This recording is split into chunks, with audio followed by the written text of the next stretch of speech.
আমরা 10টা বাইরে বিএনপি করি, আমরা বিএনপির বাইরে কোনো লোক নাই।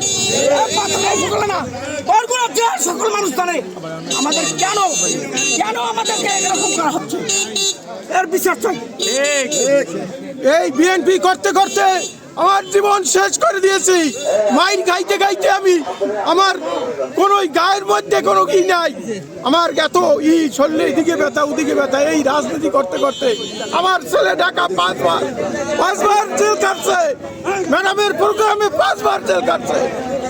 আজকের এই প্রোগ্রাম মিস করার জন্য যে এইটার ষড়যন্ত্র করছে তার ঊর্ধ্বতম কর্তৃপক্ষের কাছে বিচার চাই। কেন আমার নেতাকে এইভাবে ষড়যন্ত্র করা হয়েছে? বিসমিল্লাহির রহমানির রহিম। আমরা নাতি দীর্ঘ সময় নিয়ে এই আলহাজ নুরুল ইসলাম মনি ভাইয়ের আমরা প্রোগ্রাম করছি। এই প্রোগ্রামের আমাদের মিটিংয়ে সিদ্ধান্ত হয়েছে যে নাস্তামারা থেকে রওনা দেবে মুন্সিরহাট হয়ে মাছের খাল হয়ে এই আবাসনের অফিস উদ্বোধন করবে। তারপরে মটের খাল তরুণ আছে, সে জায়গায় যদি 1 মিনিট কথা বলতে পারে সেভাবে বলবে। এরপর খলিফেরহাট চৌরাস্তায় কামরুলের বাড়ির সামনে যে গেট আছে সেই গেটে বলবে। তারপরে দক্ষিণ চরদানি একটা গেট আছে, সে জায়গায় কথা বলবে। এই সিদ্ধান্তে আমরা উপনীত হয়েছি এবং এই সিদ্ধান্তে আমরা ছিলাম। কে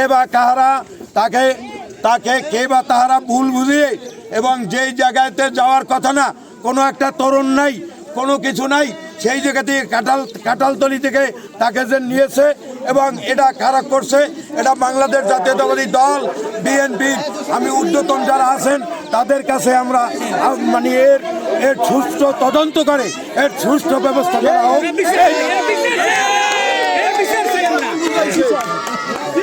বিচার চাই।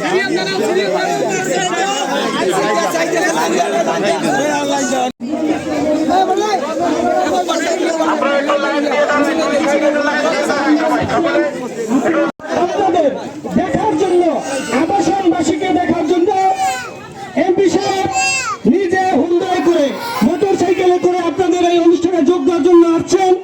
তাই আল্লাহর কাছে আমরা শুকরিয়া আদায় করি। সকল শত্রুদের এবং নস্যাৎকারীদের নস্যাৎ দূর করে দিয়ে আমাদের প্রাণ প্রিয় নেতা আলহাজ নুরুল ইসলাম মনি ভাই আমাদের মাঝে আসছেন। আল্লাহর কাছে শুকরিয়া আদায় করছি যে সকল দুষ্কৃতিকারীরা আমাদের এই অনুষ্ঠানকে বন্ধ করার জন্য চেষ্টা চালিয়েছে, আল্লাহ তাদের হেদায়েত দান করুক।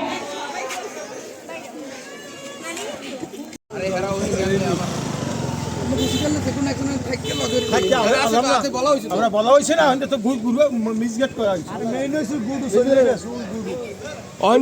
বলা হয়েছে মানে কথা হয়েছে যে এদিক দিয়ে আসবে।